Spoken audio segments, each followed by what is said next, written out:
Shalom. First and foremost, I'm going to start by giving all praises, glory, and honor to Yahweh Bahasham, Yahweh Shai Bahasham, the Gosh. Double honors to the elders and the apostles of Great Millstone who rule well and teach well, and peace and blessings to the hopeful elect, pushing this word with our truth, righteousness, and sincerity. Shalom, shalom. Bishop of the Point Watch with the Great Millstone Charlotte Camp. We come with a quick lesson to the spirit of God, Yahweh Bahasham, Yahweh Shai. And this morning, I just want to touch on this article uh, out of Natural News. And, it's the sentiment, that we all understand, through the spirit of Yahweh Shem Yahweh Shai, that World War III is inevitable, right? Now it says compromise isn't an option during the fourth turning.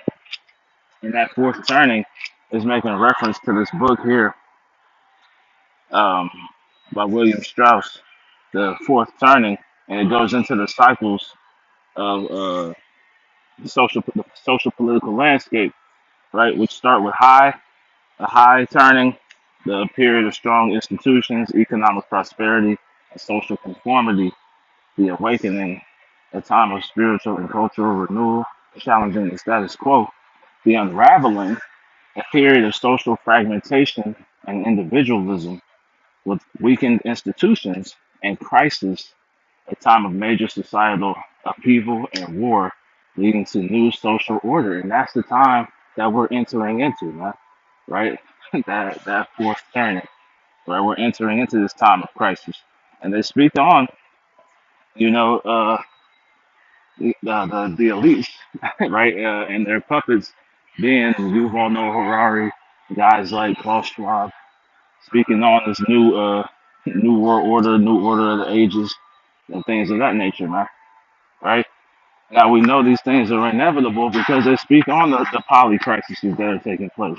They're setting this thing in order or in a pseudo order, right, through this order out of chaos that they're implementing, right? Now we see all these things coming to pass, right? And we'll get this here real quick. This is Revelation 11 and Salakia and 14. It reads, "The second woe is past, and behold, the third woe cometh quickly." Right? So these things are happening quickly and in rapid succession. So every day is news taking place that's ultimately leading to the coming of that Third World War, man. Right? Coming through the implementation of the mark of the beast, coming to the implementation or the ultimate coming of this nuclear fire, man. Right? But what we're not seeing is people make that connection in regards to the AI infrastructure, because this AI is what's going to be, and is what the Lord is using ultimately to accelerate this coming war. Right now, it's a lot here.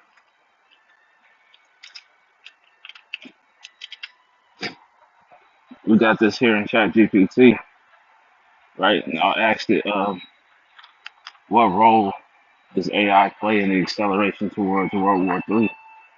It says that is a deep and important question. AI a major already a major accelerator in the geopolitical and military landscape. And many analysts warn it could be one of the key drivers. So like it could be one of the key drivers pushing the world closer to a large scale conflict, possibly World War III. Right. So this is what's assisting in that acceleration, huh? Right? The scriptures talk about how the Lord has sped up the days for the elect's sake, right? Part of that acceleration is coming through this AI technology, right? It says military applications and autonomous weapons, autonomous drones and killer robots. AI is powering drones, loitering munitions, and unmanned systems that can select and attack targets without direct human input. This lowers the threshold for initiating strikes, right? So they're not gonna have any inhibitions about these attacks because they're gonna have uh, less risk of casualty, right? Even though it's gonna require more manpower and resources, right, to get this technology, they're gonna use it in a fashion as if there's no risk involved. It says AI-driven decision making, right? As brothers go into Skynet and the stories you hear, through these movies, right, where AI took over military operations. It says AI-driven decision making. Militaries are developing AI systems to rapidly analyze threats and coordinate strikes in a high-stakes standoff. An AI miscalculation could trigger escalation. Arms race dynamic, and we're seeing a lot of the AI technology, right, that's being pushed to the forefront is coming from these Amalekites, man, right? Because ultimately they're gonna be the one who drags America into these wars, man. So they're probably going to be the first ones to implement this AI in a serious wartime situation, you know. Um, Arms race dynamic, right? Because this is like the new nuclear arms race. The U.S., China, Russia, and others are in a race to dominate AI-powered warfare. This competition fuels distrust and speeds militarization, right? So they're all preparing for whoever wants to push that button first, man, right? They already have the weaponry in place. Now it just takes that initial push to take everything over the edge, man. Information warfare, which is the time or the things that we're seeing right now, and propaganda. Right, so this is all being implemented as we speak.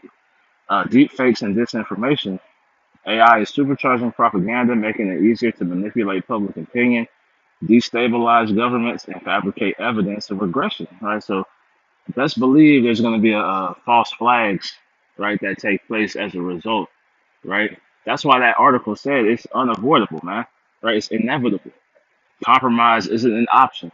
You know, once that one step gets taken, it's going all the way there, man. There's no de-escalation of these events, man. It's only going to be pushed forward and forward, right? And that's prophecy, right? There's no de-escalation of prophecy, right? Actually, let's get that. Uh,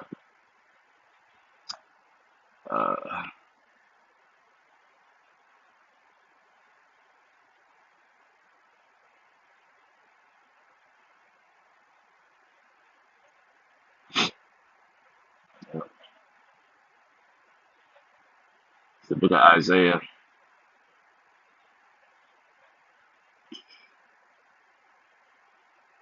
14 and 24. It reads, "The Lord of hosts had sworn, saying, Surely as I have thought, so shall it come to pass. And as I have purposed, so shall it stand." Right. So, like it says in the NLT, it will all happen as I have planned. It will be as I have decided. Right. There's nothing that's gonna,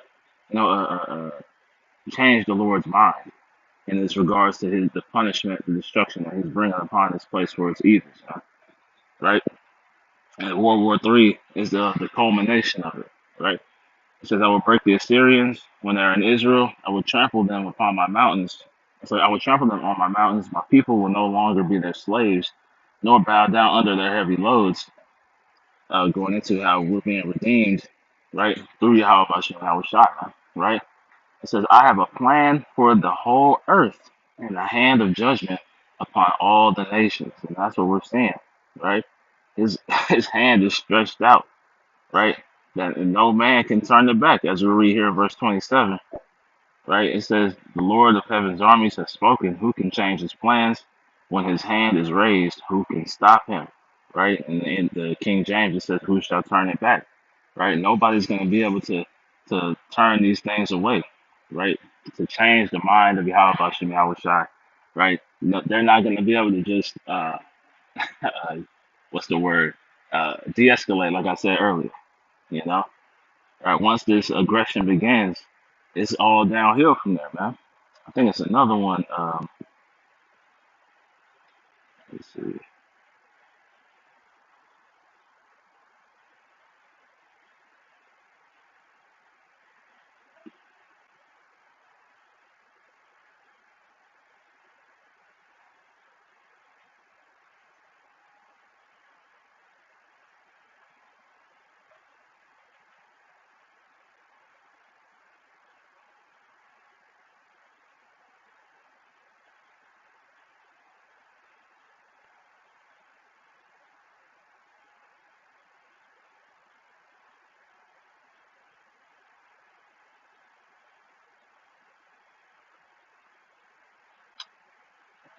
Let's see here, Salakia.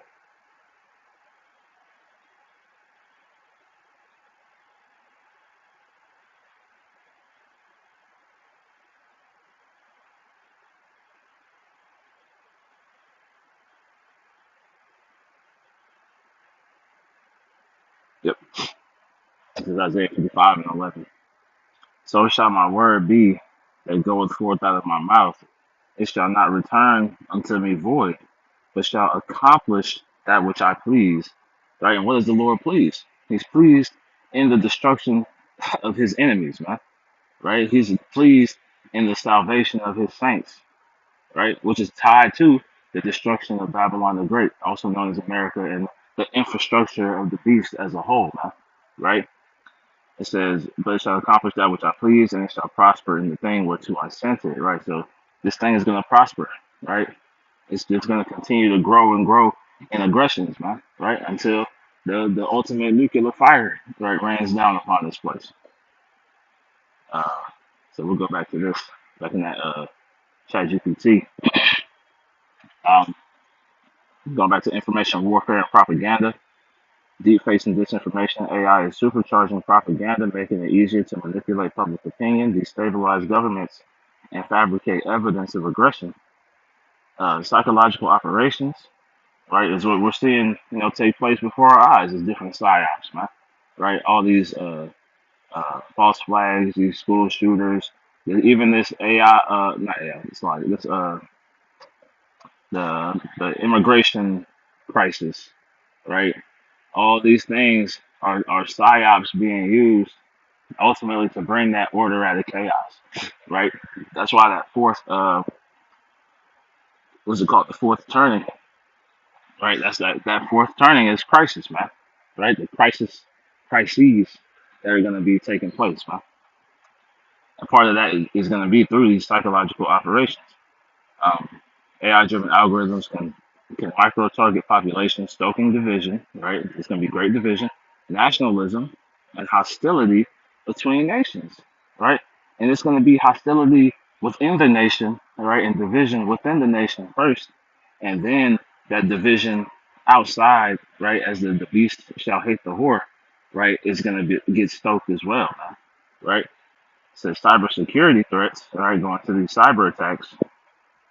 It says AI enhanced hacking tools can cripple infrastructure or military systems, potentially making for acts of war, potentially mistaken for acts of war, right? So, again, as we saw in that movie, Leave the World Behind, they had the cyber attack that took down the infrastructure, right? And it was being told that it was orchestrated through these different governments, right? These other countries, you know?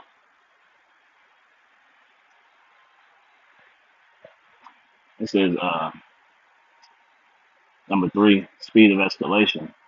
AI shortens decision cycles. AI systems process intelligence to recommend actions in seconds, pressuring leaders to act faster in a nuclear standoff. This removes valuable human pause time. Automated retaliation systems, and Russia already has what they call the dead hand, which ultimately is whenever they feel a nuclear explosion, right, or they know that a missile has been launched, then they just empty the clip, man. Right, they fire off their entire nuclear arsenal at that same target. You know, it says automatic retaliation systems. If AI is integrated into nuclear command and control, false alarm or data manipulation can trigger catastrophic escalation. Right, it's just going to be continual escalation after escalation. Economic and technological rivalry, AI supremacy as global power.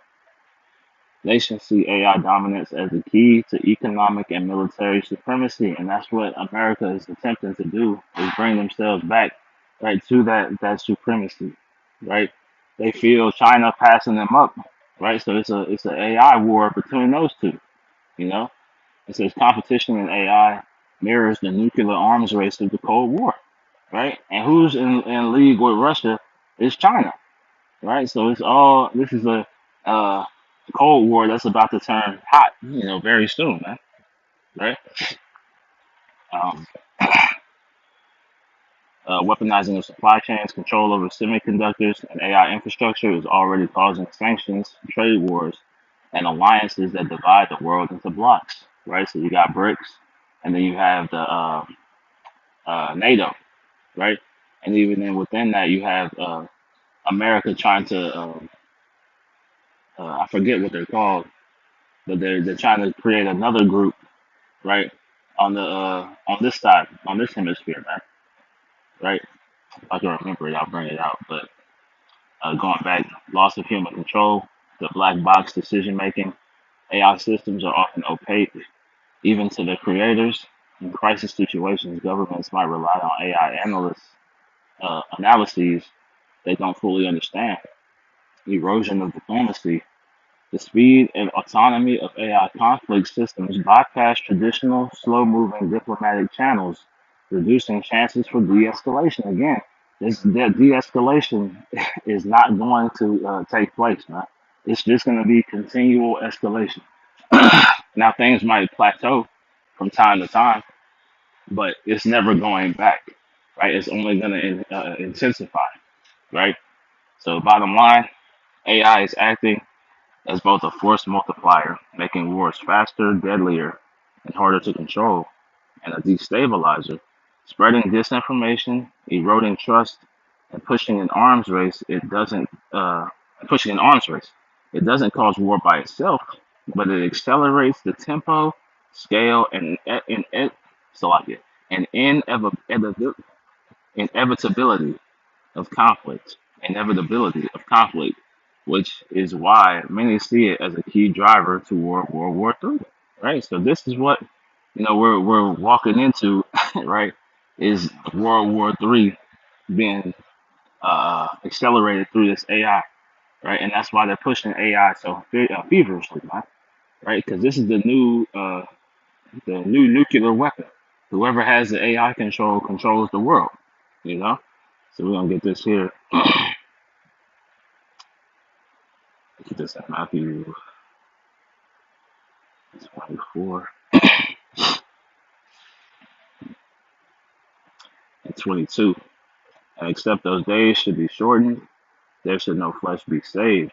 But for the elect's sake, those days shall be shortened. Man. So as we read in that Revelation, right, the third woe cometh quickly, man. Right, the days are being shortened physically, right, and through the spirit. Everybody can feel, right. Things are moving faster and faster. Which tells us that we're near the end, man. Right. We get one more here and close up. Uh, the second address. So like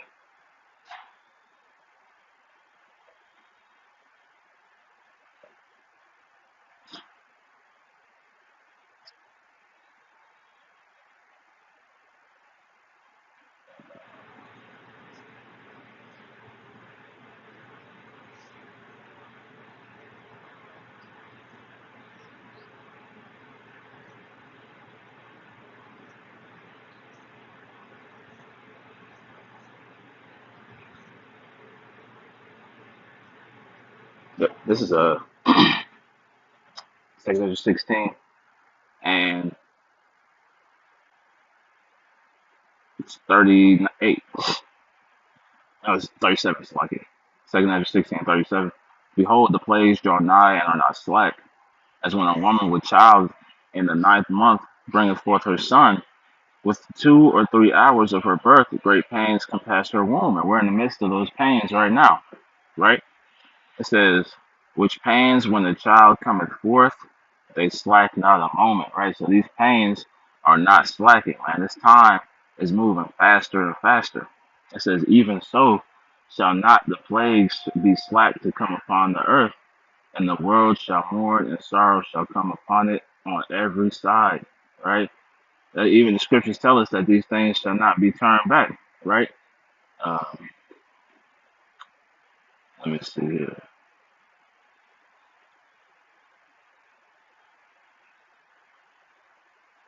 Yep, jumping up, right? Because these things are, there's no going back from this, man, right? It's all inevitable. Prophecy ultimately is inevitable, right? It says, "Behold, the plagues are sent, and shall not return again until they come upon the earth. The fire is kindled, and shall not be put out, till it consume the foundation of the earth." Right? It's not going to be put out until it's accomplished that which the Lord pleased. Like an arrow which is shot of a mighty archer returneth not backward, even so the plagues that shall be sent upon the earth shall not return again. Man, right? This once it got started, right, it was over, man.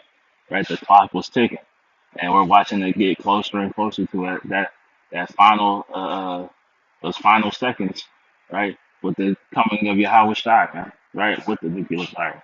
So, appreciate it.